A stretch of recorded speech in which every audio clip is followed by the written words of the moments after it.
Hello, I'm Hal Lublin. And I'm Mark Gagliardi. Since the dawn of humanity, one issue has gone unsettled.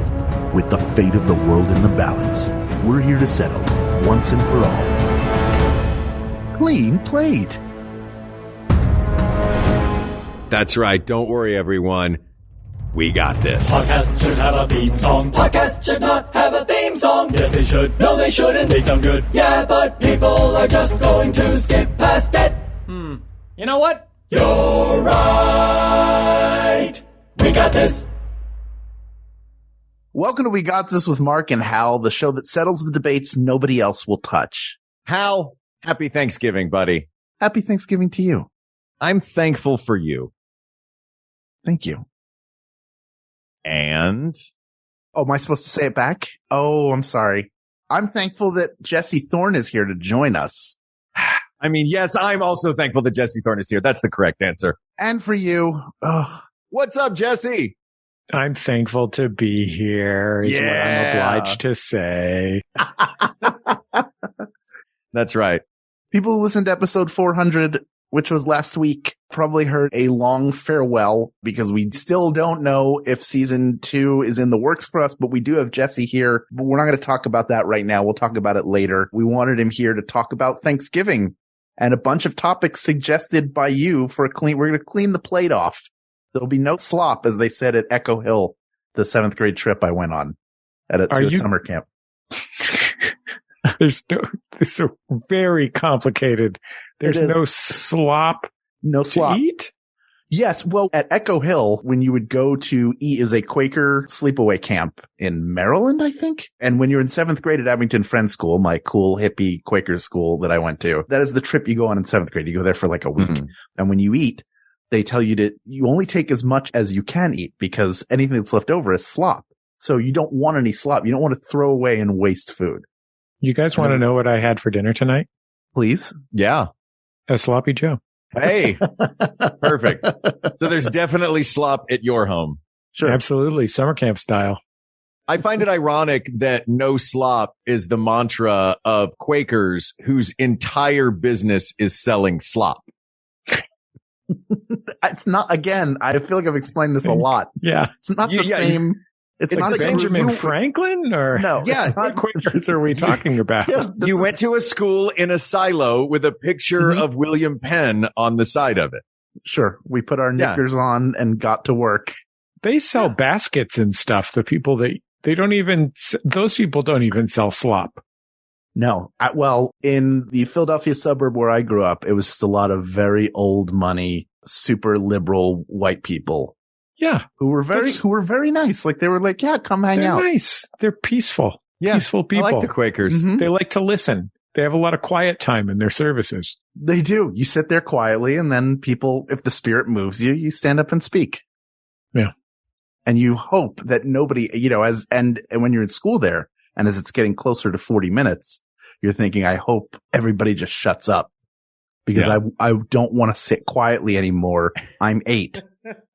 And some teacher gets up and says something that they believe is poignant, that they're moved to. And I'm sure as an adult, I would appreciate, but as an 8-year-old, I'm just like, wrap it up. Let's go. Come on, please. I have to go draw things on construction paper. I'm very busy.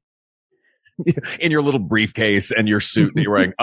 Listen, I have a lot of construction paper. There are very many things I have to do in here. These crayons are not going to write with themselves. Absolutely. Speaking of having lots of things to do, gentlemen, shall we jump into some Thanksgiving topics? Thanksgiving, baby. Let's do this. Annette Bond Crotch, I hope I'm saying that right. If I'm not, I apologize, wants to know stuffing cooked inside or outside the turkey. What do you guys do at home? Outside the turkey. No question about it. Easy peasy, lemon squeezy. The idea of cooking stuffing inside of the bird is a wonderful idea because you imagine that all the flavors from the bird are going into the stuffing and vice versa. Mm-hmm. Mm-hmm. That's not actually how it works. What really happens is that you have a big cold part in the middle of your bird that makes it hard to cook the bird evenly. And you should just, make a casserole of stuffing, which is the best kind of stuffing anyway. Yeah. And also you don't get the crispy bits. It's just if you have it in the bird, it's just the wettest version of, you get slopping. You get, it's slopping instead of stuffing is what you get. And actually, stuffing goes inside the bird. Dressing is outside of the bird. It's the same thing. You can take the same mixture. If you stuff it inside the bird, you know what? Stuffing, I make the dressing and then I stuff it. There you go. There you go. I'm going to stuff this dressing. In your big pal. That's two. You only get one more. I'm normally a really friendly guy. I don't know what this character is. It's something about my face. It's very punchable. I have a real punchable face. Guys are so nice that I'm compensating to balance it out. Put a little bit of edge on the show. I'm outside too. Casserole style. In fact, I've been thinking, we're hosting this year. It's our first time hosting Thanksgiving in our new place. And I need to do a test run of the dressing because it is from Jennifer's family and it's so good. I still remember the first time I had it. It was like my first fix and I've been chasing that dressing dragon ever since for 17 years, like making it, and it's pretty good, but not quite there. So I like to get a test run out of the way so I can get any sort of clunker parts of it out and then make it way better for Thanksgiving. And then does it have any fruit or nuts? No. Yeah. Do I look like a monster? Yeah. It's super gross. I don't know why. I mean, God bless everyone who loves putting cranberries in everything or whatever, but just let it be bread, meat, and meat juice. Yeah. There's onions and everything. That's the thing. We have, onions and celery in ours. Sure. Growing up always. How are Jen's family coming out for this? You said you're hosting Thanksgiving. Are they going to be there eating your version of their recipe? I think we're going to have some family from both sides there. Yeah. I think that all the travel's being worked out, but it will be too much for everybody there. And then I will eat it systematically, probably over the next 3 days. It will be gone because I'll go I'll just have a little bit and then take something that is roughly the size of one of my shoes and heat it up on a plate and eat it. Have you ever made it into a patty and cooked it in a pan? No, I haven't done that. Merry Christmas. Oh my goodness. Leftover Christmas season is starting early this year. The 3 days after Halloween. I like that. Are you guys cornbread stuffing or what do you usually use for your stuffing? This is not one of the topics. I'm just curious. When I'm home in San Francisco, I will use a nice sourdough because it's freely available. There's hot and cold running good bread in San Francisco. Here in and all the new houses built after 1989. Exactly. Yeah. After Loma Prieta, they mandated that, along with tie downs for your foundation. Exactly. I would say here in Los Angeles, where it's not like Los Angeles is terrible bread. It's just that it's not always everywhere. Yeah. I think I would be more inclined to go cornbread, but that's only because my wife has a wheat allergy. It's a mild wheat allergy. So it's not like, she just gets a little itchy. In some cases, I will make a no flour cornbread and try and dry it out a little, but it is an extra step. Yeah. Yeah. I do use cornbread because it's part of the recipe. Cornbread and stuffing mix both factor in. Really? Yeah. They're just sort of a part of what makes it what it is. It's not it's a combination of fresh cornbread and boxed stuffing mix? Yes. Which is croutons, right? A box of stuffing is just basically a box of croutons. Sort of. There's sometimes a lot of salt. Yeah. There's a lot of salt. Salty dried out croutons. Vegetables in there, like a little dried out vegetable and celery, but it's I'll give you the basic of it. It's those two things, some onion and celery that you've sauteed, a roasted chicken that you've torn apart, hard boiled eggs, and chicken broth. And this is Jen's recipe. Jen's recipe. Yes, Jen's grandmother. That is so Southern and almost identical to the recipe that I grew up with in Tennessee. Yeah. Hard-boiled eggs in Tennessee. Hard-boiled eggs, yeah. They're great in it. Yeah, I didn't think it was going to be, I didn't know what to expect, but it was so good. And it wasn't Jennifer's grandmother who made it, it was her mother. And that is the measuring stick against which all dressings and stuffings must be compared.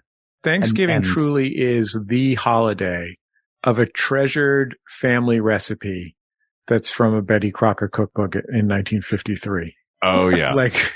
Something made of leftover war rations Yep. Like, it's the only time when someone says, I have the most incredible recipe. So beautiful, like a single tear comes down their eye. And they're like, and the secret ingredient is 4 slices of American cheese and a can of maraschino cherries. Oh, yeah. When we go shopping for Thanksgiving, we spend a lot of time in the canned section, in the Velveeta section. We're not spending much time in produce. Yeah. It's honey, grab the can opener. It's Thanksgiving. You know, I'm from California. It's all avocados, baby. I was just going to ask, what's it like in San Francisco for you growing up? What was your tradition for Thanksgiving? I think that growing up in San Francisco, because it is in so many ways a city of immigrants, and a city of migrants, you might say, right? Because neither of my parents was a native San Franciscan. My dad was from Kansas City, my mom from Washington, D.C. You know, San Francisco has always been a port city full of people from every part of the world. Yeah. I think what you get usually is a pretty straight down the middle classic Thanksgiving meal, but you are going to get it. There's not a lot of casseroles. There's not a lot of cream of mushroom soup. There's not a lot of these kind of like Betty Crocker cookbook type things. Whereas it seems like when I hear other people talk about their Thanksgivings, everyone has 3 family recipes that are those things. They're like cream of mushroom soup things, American cheese things, Wonder Bread things, like kind of classic mid-century Americana stuff. Whereas, you know, you're less likely, I think, in San Francisco to have a green bean casserole than you are to just have some green beans. With almonds, something like a saute, like a sauteed green bean with onions and garlic or whatever. Mm-hmm. Right. Sure. Our family's not mid-century, I guess, because it would have been mention the 70s. We also eat seal meat, fresh seal meat. Not the musician. Live seal. No, not that. I would never eat Seal the musician. No, he's horrible. Delightful. I'd never be kissed by a rose again. You eat seal meat specifically on Thanksgiving. We go down to the pier, kill one of our famous seals, flay it. Use the blubber for fat. Saute the other foods in the blubber. Oh my God. And record the sound of its screams to use for sleep sounds later on. Yeah, exactly. Yeah. Oh my gosh. Well, there you go. So the point of all of this is the stuffing should be outside the turkey. Yeah, exactly. Unless you're serving seal, at which point the stuffing goes inside the seal. Yeah. Let's jump into another one. This one's from Shelley Godifriend. And this is whether it's better to have a potluck or have whoever's the hosting household generally in charge of all the cooking, or just one is in charge. I have strong feelings about this, but how do you feel about it, Jesse? Where are you? Are you more of a potluck person, or do you want sort of a little more control over the menu? I have a small family. So my father's passed away, but my parents were divorced. And so usually I'm hosting Thanksgiving typically, and it's going to be, it would have been one or the other of my parents. Mm-hmm. I don't think my siblings have ever come down to Southern California for Thanksgiving. And, you know, once in a while it is both of my wife's parents or both of my wife's parents and one of her siblings and their partner, something like that. So we're talking about an 8-person situation at the most, 8, 10 person. It's not a 26-person thing. Sure. And if it's at my house, I'm probably cooking. But I would be, and people are traveling, so they're not cooking. But I think if somebody wanted to bring a pie or something, I mean, I'm not going to turn that down. Yeah. Somebody brings I like ice that cream. idea. Great. I love ice cream. Yeah. Yeah. Like, if, the host is the one that is creating most of the main dishes. And then I would say, like, if the host has a menu set so that everything is covered, anything else that somebody brings in is icing on that cake. Or say, we're doing doing just desserts, bring the desserts. Yeah, I think a dessert, a beverage, somebody could bring the wine and Martinelli's. I feel like the Martinelli's is the thing that I feel most strongly about Thanksgiving. I'm really pro Martinelli's. I love Martinelli's on Thanksgiving. It is kind of an essential. I don't drink, and I really like Martinelli's, but you wouldn't keep it in your house. What are you going to have, a jug of it in your fridge? Well, the just to sparkling celebrate. kind, not the flat kind. Yeah. Do you get it in the bottle? It looks like a champagne bottle. Yeah, well, it doesn't Yeah, you come in have a to. different bottle, does it? Yeah, Of course. no, Pop. It's celebratory.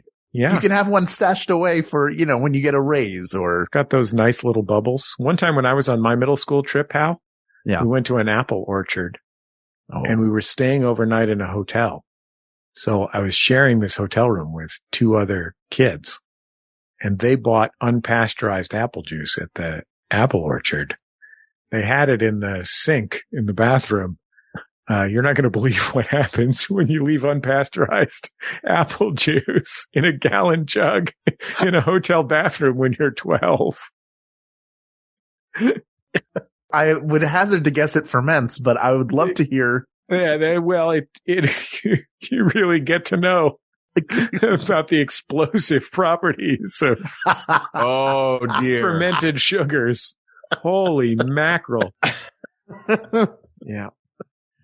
Oof. Oh my God. I'll say this about a potluck version though. Mm. I've done this in the past. I love a potluck Friendsgiving. You know what I mean? Like there's something Yeah, that about sounds like nice. the family style of going, when the whole family is coming together, the one relative who is hosting and wants to cook.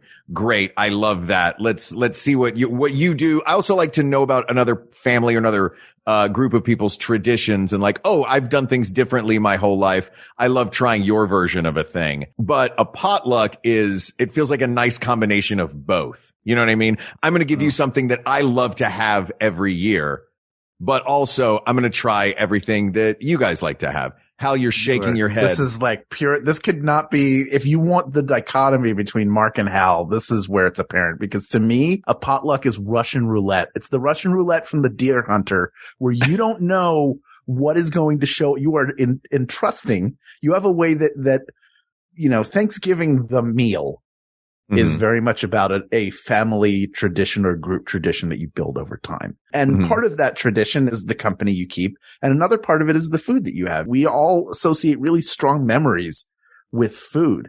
So like, I know what the mashed potatoes are supposed to taste like.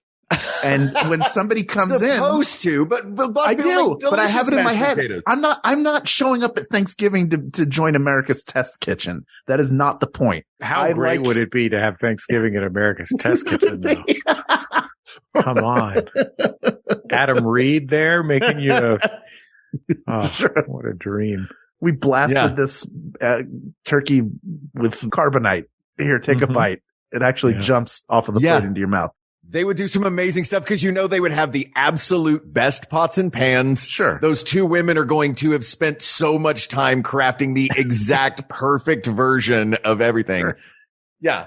But you don't think that anyone can make mashed potatoes as well as the version that you have of mashed potatoes not as well on Thanksgiving. It's not that I think mine is better. It's just I'm accustomed. Like I want to, if I'm hosting, I want to share what is essential to Thanksgiving. Like you're sharing a piece of yourself with your guests. This is the food that is important to me and I want to share it with you. Now there are certainly plenty of dishes. Like for me, I'm not a big cranberry sauce person. So if somebody has a special version of things they want to bring, pies are always like dessert is always that's an easy bring. A beverage is an easy bring, but I wouldn't, I wouldn't generally go as a guest to someone's Thanksgiving and say, "Oh, let me make the dressing because I have a great recipe for it." I assume this is all done over email beforehand. Then we're getting it all scheduling. Yeah. I don't need it. I don't want that. Come over. Let me cook for you. If you'd like to bring a dish, you can. But also part of being a guest is you get to relax. I'm hosting you. Like, come relax, enjoy the food. See? Yeah. Come on over. This is going to be real fun. My wife are going to love this. I'll bring my dog. Yeah. She's a biter. Great. I have a lot of arm flesh. So are we saying better to like nothing against a potluck, but better for the host to cook most of it? It sounds like that's sort of the consensus. I like a hosted Thanksgiving, but I wouldn't turn down a potluck Thanksgiving. I think at the very least, it's the host's responsibility to provide the centerpiece, right? And give us the protein. Yeah. Yeah. I maintain that for a Friendsgiving, I am pro potluck. But I think for a family Thanksgiving meal, yeah, let the host do it. Because then you wind up with the, you will wind up with, especially if it's the family version, you will wind up with that one aunt or uncle or someone on the periphery who, thinks that their version of a thing is the better version and brings that. And then arguments can begin, especially if it's a family thing. So yeah, I would go with that. Gang, I have to, offer one sort of plebeian, perspective that I have since I was the fancy guy who doesn't put can of mushroom soup in anything, which is I think that boxed mashed potatoes are pretty good. If you doctor them up well, I think mashed potato flakes are like, it's possible to make better mashed potatoes, but it is a ton of work. It is. And I would rather put that work into something else because I think that with some effort, a very modest amount of effort, a box mashed potato, you're going to get an 8 out of 10. Yeah. And it's also really possible for homemade mashed potatoes to get screwed up. Yeah. Yeah. Oh, yeah. You can screw them up. Terribly easy. Am I the odd man out that we never have mashed potatoes on our Thanksgiving table? We're stuffing and sweet potatoes. My wife loves mashed potatoes, so I make them for her. I'm a medium mashed potatoes guy. But my wife loves them, so I make them for her. We don't usually make sweet potatoes. That sweet potatoes thing is a very intense thing that when it involves like marshmallows and maple syrup and stuff. Or pecans, or brown sugar pecan crusts. That's like sweet potatoes. It's right in the name already. You don't need to. No, you basically just need butter, salt, and pepper. Really, this is the holiday of excess. Yeah. Oh yeah, I love it, and I love it because that's the only thing that my mom ever cooks in the 1970s orange casserole tray that she's had my entire life and most of hers. And just to see that come out and know that that's going to be where we get our sweet potatoes with the marshmallows on top under the broiler right at the end. So they get that little toasty. Oh, you know what? I'm getting hungry now. I'm starting to salivate. Let's take a break and we will come back with more topics in just a few minutes. But in the meantime, please let us tell you a little bit about some of the other fantastic shows on the Maximum Fun Network. We'll be right back. Manolo, guess what? What? Dr. Game Show has made it to 100 episodes on Maximum Fun. Oh, that's true. I knew that. Well, to celebrate, we are releasing our entire Earwolf archives to Max Fun members. That's anyone who gives $5 or more monthly to support podcasts like Dr. Game Show. That's 63 episodes with in-studio comedian guests like Jason Mantzoukas, Bowen Yang and Matt Rogers, Joe Pera, Todd Barry and Janine Garofalo, Connor O'Malley, Chris Gethard, and more. Plus 3 bonus episodes that include 2 pilot episodes. Wow, 2 pilots must be good. Find the feed at MaximumFun.org/BOCO, BOCO. Stands for bonus content. Presenting the new MaxFunStore.com. We've got shirts for your torso, hats for your head, drinkware for your finest beverages, and so much more. Starring your favorite Max Fun shows with new and classic designs. Find the perfect gift for the podcast fan in your life. Heck, that could be you. We're not judging. Head to MaxFunStore.com now. That's MaxFunStore.com. And we're back. Hal, where do you want to go next? Let's rapid fire a couple of these. Here's one from Dennis LaChapelle. Says, take out the fancy china silverware or use paper plates / plastic utensils. Fancy china. Fancy china. Fancy china. Use it. It's 100%. Great. It's fun to use your fancy china. Put it in the dishwasher. I don't care. Nobody cares. When else are you going to use it? Like, if not Thanksgiving, then when? I have a cabin, and once in a while I will have Thanksgiving at my cabin. I'll just have my wife's parents come or something like that. And I have these plates that are probably late 19th century, and they have hand-painted fishes of various kinds on them. I mean, like trouts, not like angelfish. Right. And like fish you'd fish. This one's an angler. Yeah. And they mostly come out for things like this. You probably can't put them in the probably shouldn't put them in the dishwasher, but it's like Yeah, test them for lead and then eat off them. They're plates. Enjoy it. Yeah. That's the official plate motto. Test them for lead and eat off of them. The one time I think to use at Thanksgiving the paper plates and plastic utensils is if you have a huge group and you don't have enough of the good china.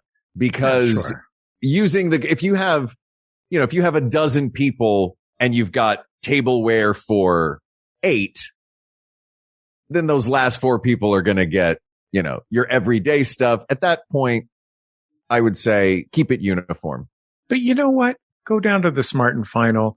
Get yourself the good paper plates. Get yourself the pretty ones.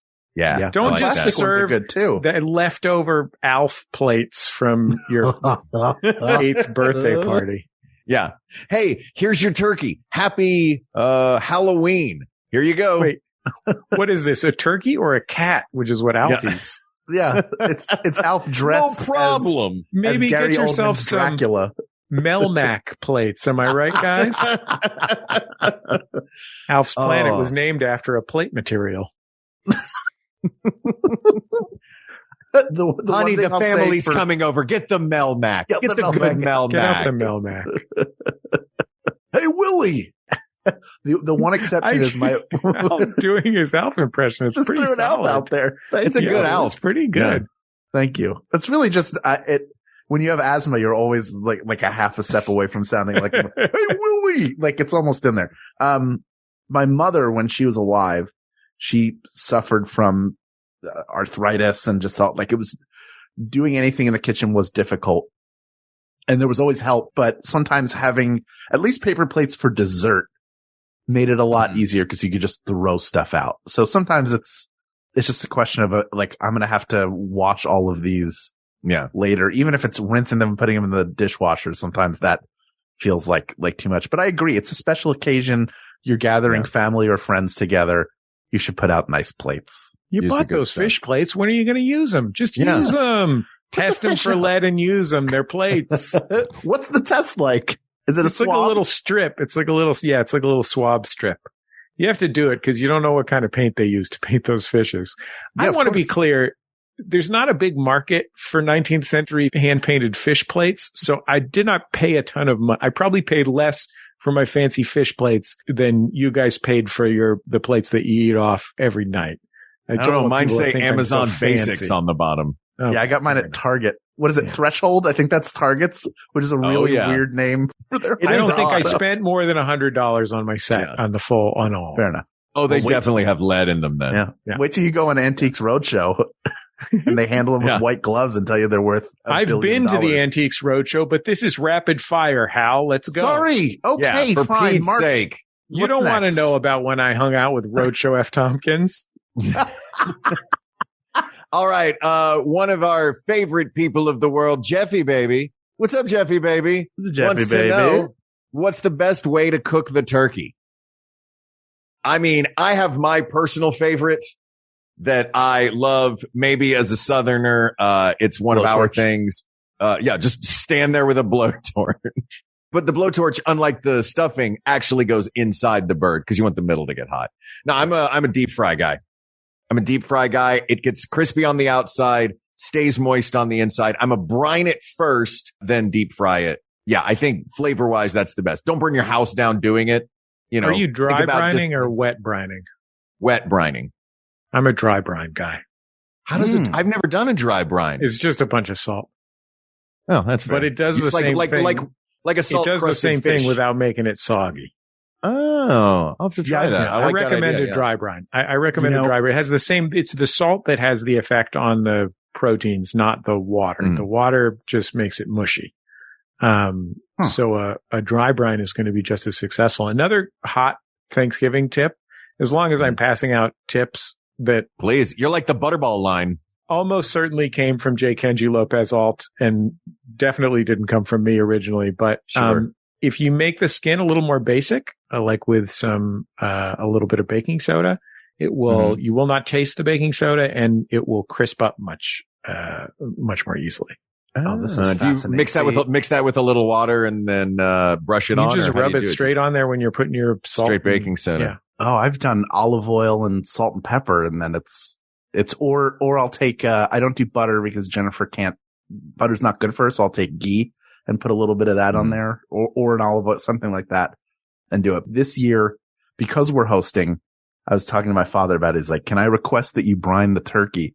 And I was like, yeah, sure. I'll brine the turkey. And then I hung up and in a sweaty panic ran to Google and started looking up, how do you brine a turkey? Does it go in a bag? What if there's not room?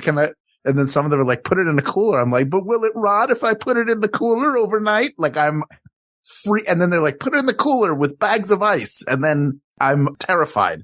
I'm terrified, but excited. Do you have a set of turkey frying equipment, Mark? Or do you just happen to have the kettle that you normally use for poaching your carnitas in lard?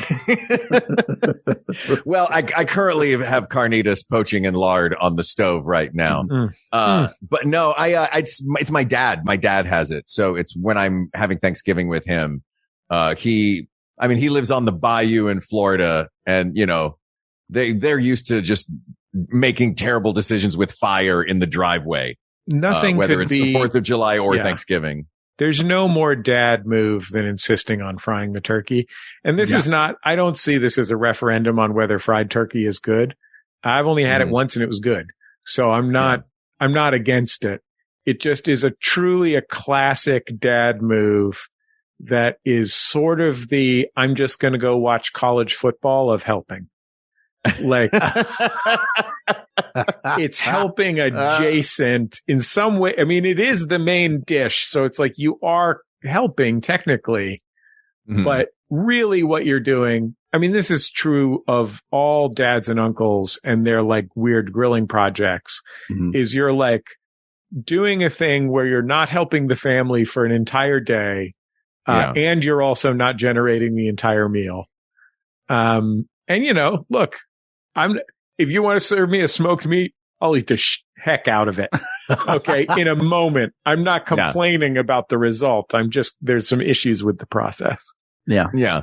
But do you think that sometimes that's the nicest thing that dad can do for the family is just get out of the kitchen? I went to the way. I went to my aunt and uncle's house for Thanksgiving one year and the men just all left to watch college football. And I was like, what? And they were like, to them, while everyone else works and they watch college football and no one interacts with each other was 100% the SOP. And I couldn't believe it was real. And then I was like, I bet this is just what half of America's Thanksgivings are. My aunt and uncle, they're all very nice people. It was just surprised me. Yeah. I like a smoked turkey. I like a fried turkey. My personal opinion is I like the oven roasted, partially because the weight is kind of fun. You cook it early and people can smell it cooking over time. Similar to the smoke, like smokers and fryers you do outside. Yeah. That's like let me go into the yard. Again, like we're saying, let me go separate from everybody. And when I return, I will bring with me a cooked turkey as opposed to, it's going right now. And then while it's cooling, while you take it out, that's when you heat up everything else. I like that notion and I like the idea of smelling the turkey in the house, but a couple of things that I think frying has going for it over the oven roasted turkey is the time that it takes. And also, I don't think you have to stand out there. I think that the person that is standing out there watching the turkey for the whole hour is not doing it out of safety reasons. They're doing it out of, let me get out of whatever situation is happening indoors. It's not like you don't have to stand there and monitor the thing the whole time. I think once it goes in, it's in. But I think the two biggest things that it has going for it, that frying have going for it. And again, I love a roasted turkey, but 3 things: crispy skin. It takes only about an hour for the whole bird to cook, depending on the size, but roughly an hour for a decent sized bird to cook. And also, oven real estate is at a premium on Thanksgiving. There are so many casseroles that need to go in that oven, and the timing has to be so right for all of that a turkey just kind of, I feel like, gets in the way. Isn't that part of the skill of cooking is timing out your meal? I have to do it on paper. The timing, yes. Yeah, 100% I have to do it on paper. And I have a good toaster oven, which I would recommend if anyone puts one piece of kitchen equipment other than a stove and a refrigerator into their house. I would say a good toaster oven that can be used a good toaster oven you can cook a chicken in. Easy peasy lemon squeezy. A good toaster oven is where it's at. And it really shines at that time. It shines all year. I basically only use my oven at Thanksgiving or Christmas or something. I'm an air fryer guy now. I use that daily I've stopped using my oven for most things, and it's. What are you air frying that to be clear, Mark, I don't mean to be pedantic here, but if you got a good toaster oven, it does the same thing as an air fryer, only you can cook a whole chicken in it. That's true. The toaster oven that I have is a little toaster oven that would not fit a chicken. I could fit a game hen in it. I'm saying is the kind that can fit a whole chicken in it is basically the same size as the little kind that you just make bad toast in. That's fair. Mine does have a cool thing where the top is a griddle, which I do like that. So a whole breakfast can happen with the toaster oven. Did you get that at CVS? No, I got it from my sister. Like a CVS appliance. Yeah, as seen on TV. It totally is. It has a coffee maker on the side too. It's like a little breakfast kit. My sister got it for me. It's designed to look super nostalgic. And a clock radio. That feels like something out of one of those TikTok videos from like a Japanese home where the person comes home and they put their shoes in like a UV machine, and then they have all these different devices. So there's like just the kitchen. You know, we all have the kitchen cube in Tokyo where it does 8 million different things, and you hit a switch and then it serves you. And Tokyo must be so loud if every house has all of those. I mean, there's 10 million things whirring and buzzing and shaking and doing all kinds of stuff. But yeah, I don't know. What do you think, Jesse? Hal's an oven guy. I'm a fryer guy. What do you think? I would roast it. You know, it's rare though that I would make an entire turkey. The reality is that the turkey is such an enormous bird, is not the greatest food. I don't have a problem with it. I don't I don't want people to think that I'm like anti-eating turkey. Like turkey is fine. Like turkey is a perfectly good protein, but, if I'm cooking turkey, maybe I'm cooking like a quarter turkey or something, just cause there's not that many people coming to my house.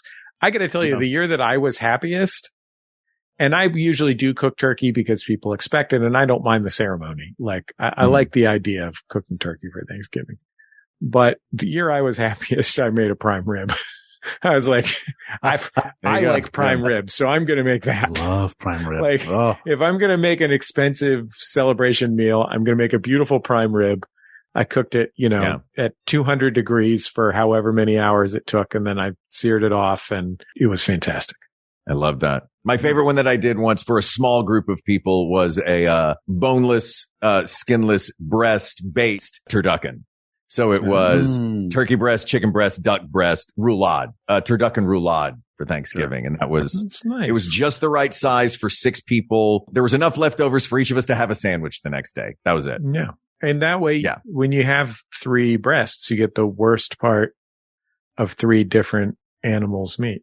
I'm a breast meat guy. People keep trying to sell me on the thigh.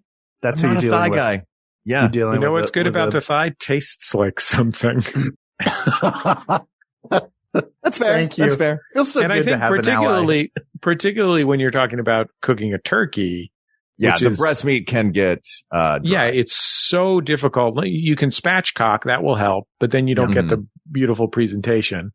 You get a very different presentation. Explain what spatchcocking is. Spatchcocking is essentially cutting it such that it lies flat, and that will allow you to cook it much more evenly, typically. Gotcha. And that is less, you don't get the thing that you imagine when you're looking at your friend when the two of you are trapped on a desert island. And they slowly turn into that. Yeah. Nobody turns into a spatchcocked turkey. Or if they do, suddenly I'm not as hungry anymore. But it is going to be a lot easier to have a satisfying result. Now, I don't know, maybe the fact that you're poaching your turkeys in a copper kettle full of lard keeps those breasts juicy and flavorful because they taste like the delicious lard they've been poached in. Yeah. Or peanut oil, maybe. Oh, peanut oil. So. Well, So are we saying, we're consensus I'm a roaster. I mean, at the end of the day, it's more traditional. If you're going to make a turkey for Thanksgiving, you're making it because it's a Thanksgiving turkey, and a Thanksgiving turkey is a roasted turkey. Yeah. Yes. But yeah, my real answer is a prime rib. Only no one else is happy but me. For us, our family, it's always turkey on Thanksgiving and then another protein that we all like on Christmas. We're not going to do a Christmas turkey and a Thanksgiving turkey. Yeah. But let me ask you, let's talk about presentation. Do it again. You mentioned what? I'm getting to the topic. 2020, I'd do it again. Stop talking. I wound up with 2 huge turkeys. I made one for Thanksgiving, then I made the other one for Christmas, and I ate it. Justin Chan wants to know, I'd speaking of, what's that? I'd do it again. Oh my God. Dang, he nasty. I know. Speaking of presentation, Justin Chan wants to know, do you carve the turkey at the table or do you carve it beforehand in the kitchen? I've been giving out so much advice, I know what I'm doing. You are the butterball line in this. I truly cannot carve a turkey. I'm abysmally difficult at carving, carving a bird. Any bird. I can't carve a chicken either. I can cook a chicken. Yeah. I can do a nice job with a nice roasted chicken. Sure. Well, I'll come over. You roast the chicken or the turkey. I'll come over with a sharpener and a good knife, and I will take care of that bird for us. We will have it laid out because I am always walk it out to the table, show everybody, look at the pretty bird, and then take it back in the kitchen and carve it up there. Otherwise, it's a mess. Yeah, this isn't like making a Caesar salad table side or guacamole. Is there a processional? Does someone play an organ while you? Yeah. Well, that's for the boar's head. The boar's head in Hanberai, bedecked with sage and rosemary. That's when we have the recorder choir. She be. Yeah, she be. Japan is loud. Think of all the recorders you have in your home. You have neighbors. You share walls. I do. Yeah, and they all come over and they're like, "Is it boar's head time?"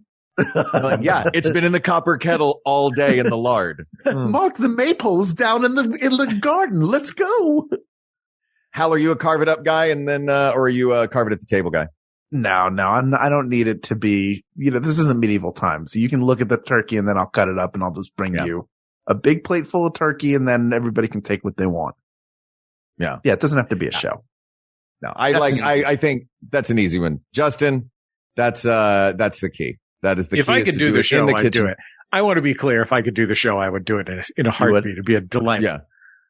That's you're suddenly that I support completely. It's not messing up anybody else's life. If you're a kind of dad that knows like Benihana style, that long fork. Oh, if you could Benihana a turkey, I'm talking flip it into your pocket, a little piece of it. Yeah. Do they do that with shrimps at Benihana? I've never actually been to Benihana. They flip one up and catch one in their hat.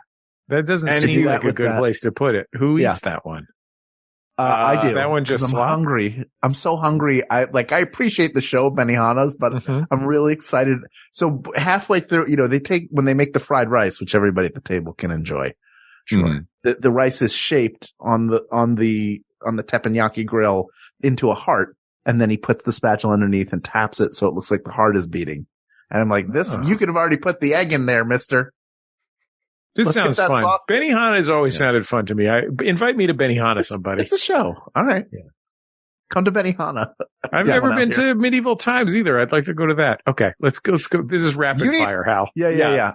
I'll do one more. We'll do one more. All right. This is pretty easy. Do you do plated? Do you make the plates for people? Do you do it family style where you pass plates around? Or do you do a buffet where everybody lines up and goes and gets the food? Family style. Family style. It's family style. Yeah. I mean, you want the table full of casserole dishes. Yeah. There's a logistical consideration here, which is there are dining rooms that are too small for the number of people in your family who are at the thing and maybe have to move it around a little bit. And there's a kid's table and maybe the table is not quite big enough to have grandma and grand aunt Flo at the table and I understand those considerations and I stipulate to them. Mm-hmm. However, obviously family style, if it's possible. 100%.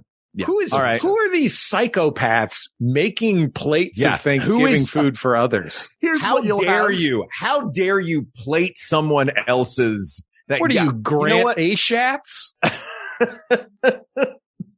This isn't molecular gastronomy. Yeah. I would love to have Thanksgiving at a molecular gastronomy. I would be glad to have you. Grant Ashatz invited me for tea gives. I'm there. Oh my gosh. This is just I'll bring the test tubes, buddy. Tea gives.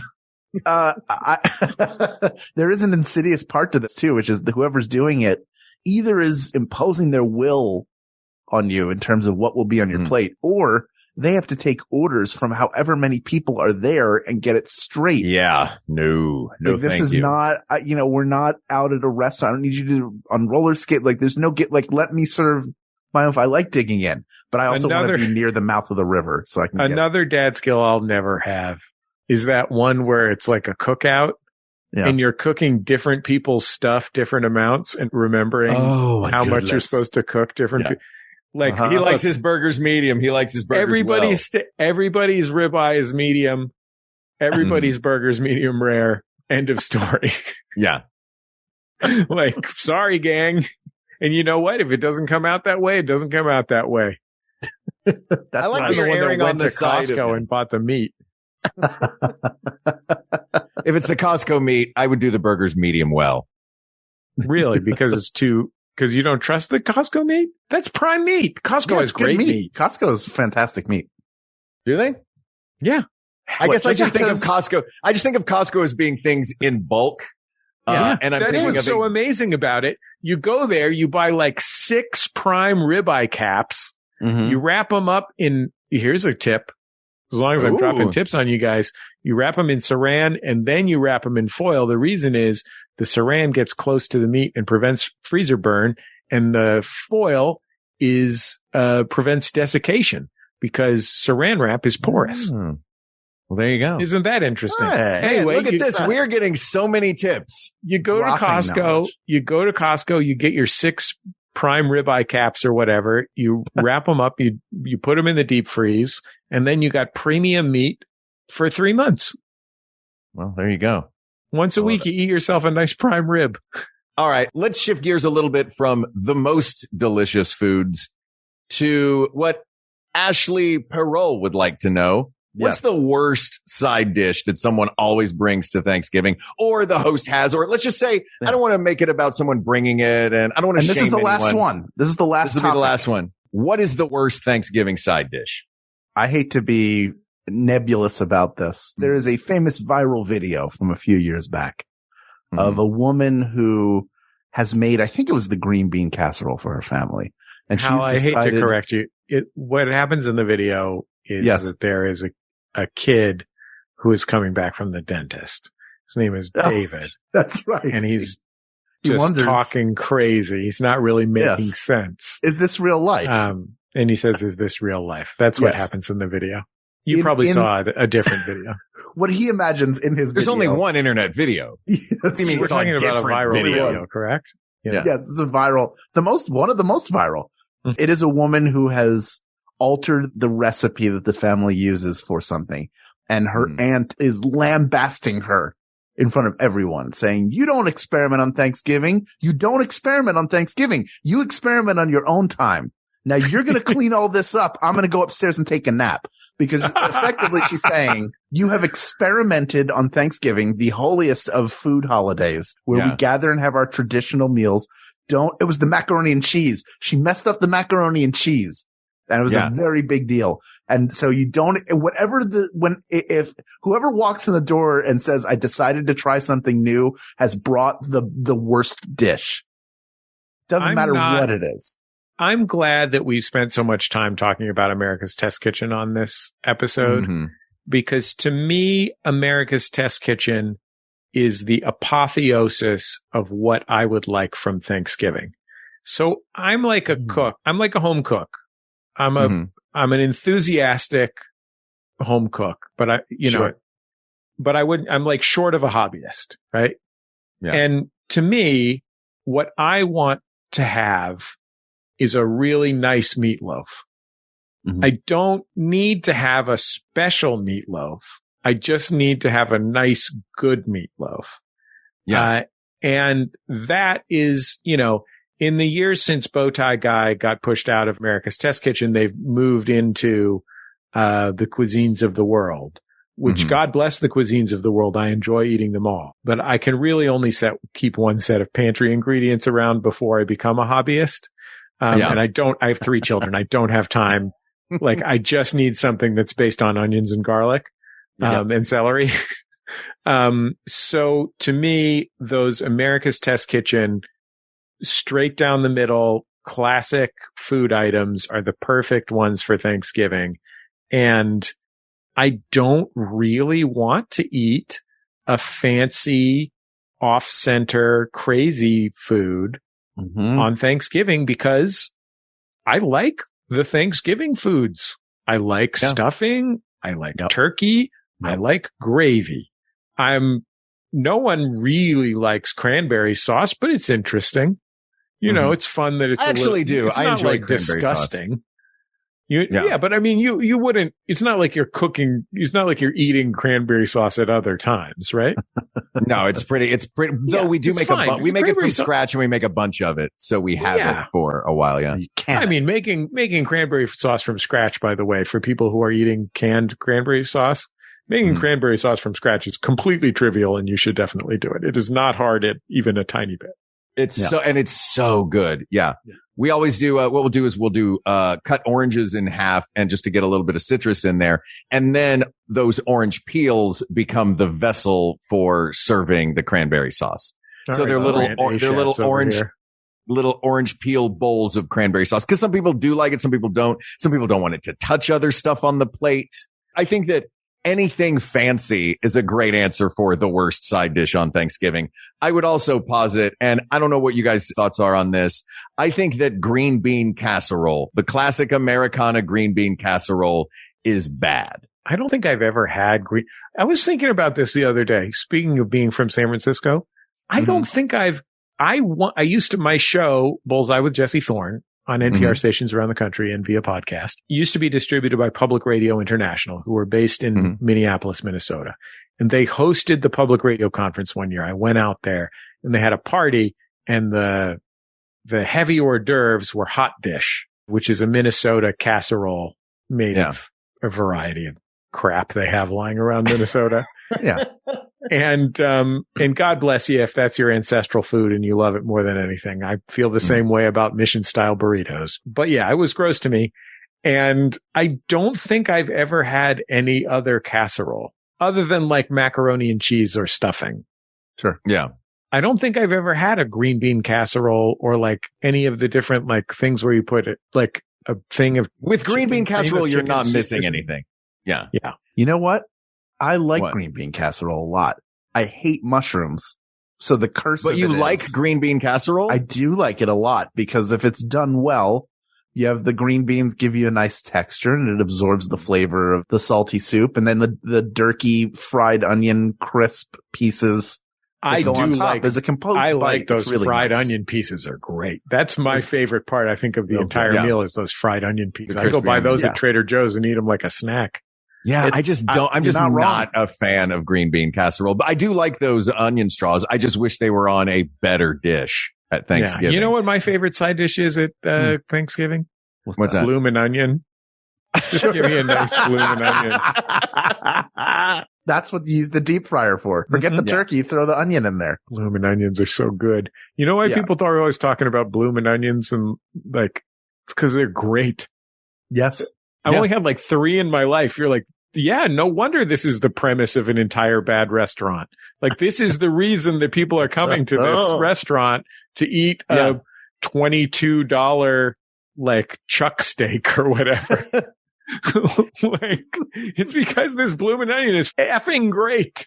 The bloomin' onion is the single most calorie dense food item at not just of their restaurant.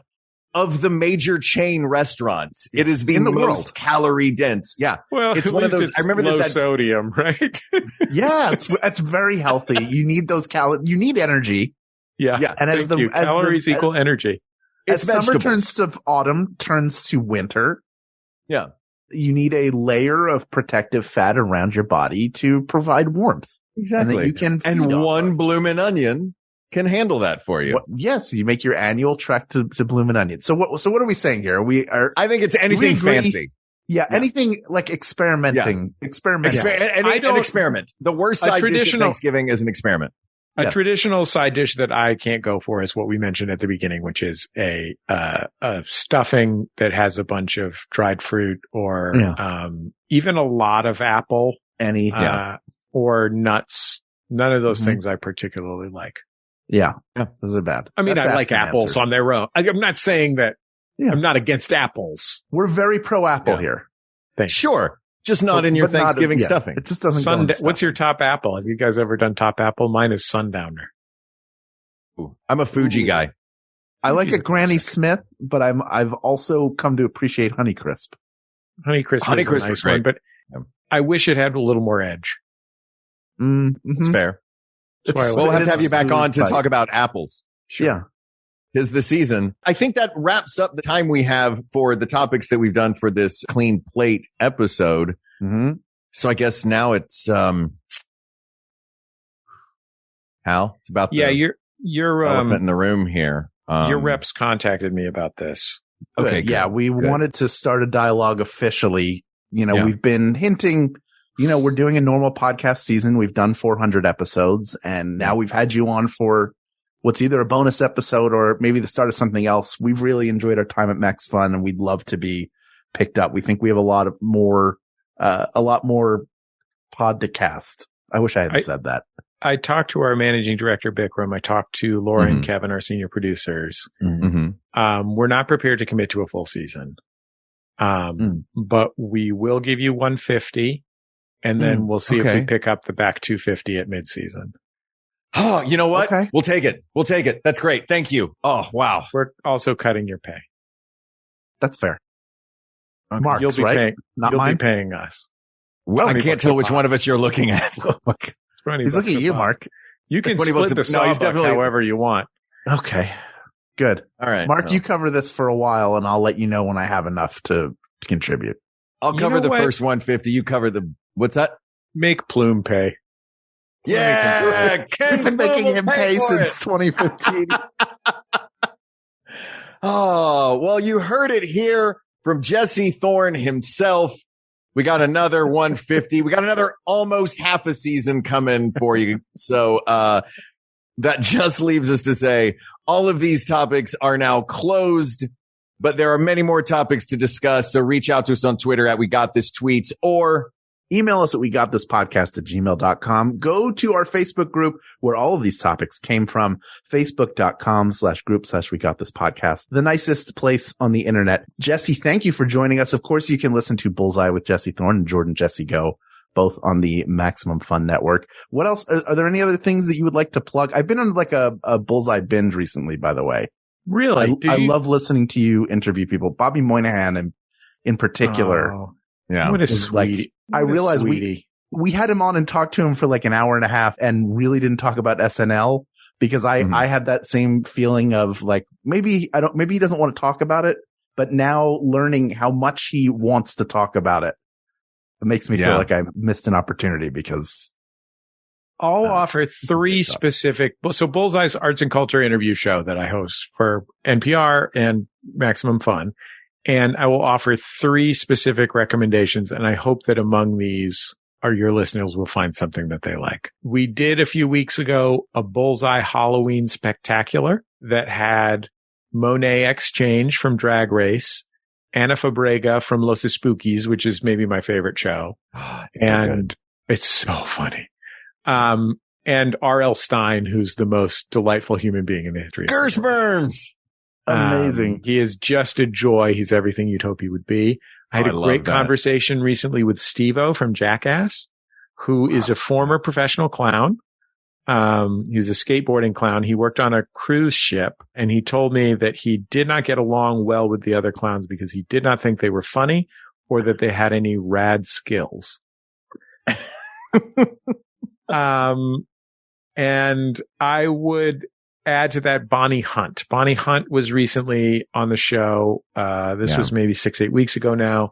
And Bonnie Hunt is just a really special person. Like, she gave me my start in LA. There you go. One of the most so brilliant, and someone who speaks to making art, and especially a kind of art that some might think is inessential, which is to say, like, being funny, and speaks to it out of a very deep sense of service, of being called to service. And it is very sincere. She is not preaching about it. She's living it. And you can really tell that she really cares about caring for people by making them laugh. And she is crazy funny. Like, she's super funny. But yeah, we talked about her time as a nurse and all kinds of stuff, but great conversation. So go listen to somebody that you're excited. Go open up Bullseye and look for a name that you love, you know? Yeah, they're really listen to Billy Eichner. Captivating. They're captivating interviews and great conversations. And I'm constantly blown away at your interviewing skills. And I love to watch and sort of try to sit under the learning tree. How do you feel about me coming on your show and doing a weird belligerent character? I'm for it. Oddly, I'm for it. Yeah. I like team belligerent Jesse. Yeah. Can I tell you the truth? Self-loathing. I only picked you up for 150 because I want to come back sooner next time. We do have to have you back sooner. It is ridiculous, the length between your appearances. So it's a pleasure and an honor, guys. I love working with you guys. I feel very lucky to do it. So do we. We feel very lucky to be here, and thank you so much for coming on today. Yeah, that leaves us to thank. Thank you to our producer, Ken Plume. You can go to patreon.com/Ken Plume to support all the wonderful work he's doing outside of this show. Thank you to researcher Kate McManus, graphic designer Uri Kelman, and QA engineer Jen Alba. And thanks, of course, to our musicians, Jonathan Dinerstein and Mike Furman, for our score and theme song, respectively. And thank you, the people of the world, for sticking with us for our first season of We Got This with Mark and Hal, for giving us a chance to sit down with Jesse tonight and talk about all things Thanksgiving. And in the spirit of Thanksgiving, thank you for getting us another 150 episodes. We're very excited about that. Thank you. Thank you. Thank you. For Hal Lublin, I'm Mark Gagliardi. For Mark Gagliardi, I'm Hal Lublin. And don't worry, everybody. For Ken Plume, I'm Jesse Thorn.